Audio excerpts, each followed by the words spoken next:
আসসালামু আলাইকুম ওরহমতুল্লাহি ওবারাকাতু। আমি Mohammad Ferdous Bhuiyan, Makkah tours and travels, Saudi Arab Buraydah Al Qassim, Bangali market থেকে বলতেছি।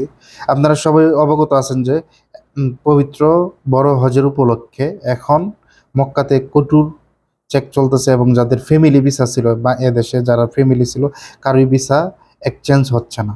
ওই ক্ষেত্রে করণীয় কেউ ক্ষেত্রে করণীয় একটাই, যদি বাংলাদেশে ভিসার মেয়াদ যদি থাকে, যখন বাংলাদেশ থেকে ভিসা লাগছিল, ধরেন আজ থেকে 6 মাস আগে যাদের ভিসার মেয়াদ লাগছিল, ওই ভিসার আরও 6 মাস মেয়াদ আছে। ওই ক্ষেত্রে এখন চাইলে আপনি হাফ ডাউন টিকিট করে বাংলাদেশ থেকে আবার নিয়ে আসতে পারবেন।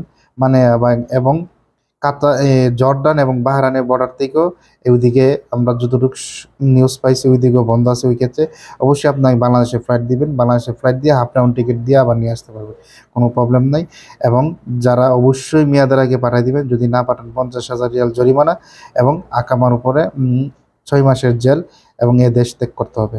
তো আমি সবাইকে বিনীত অনুরোধ করবো, যাদের ভিসার মেয়াদ আছে আপনারা চাইলে হাফ টাউন টিকিট করে আপনার ফ্যামিলিকে পাঠাইতে পারবেন, আবার নিয়ে আসার ইচ্ছা থাকলে আবার নিয়ে আসতে পারবেন, কোনো সমস্যা নেই।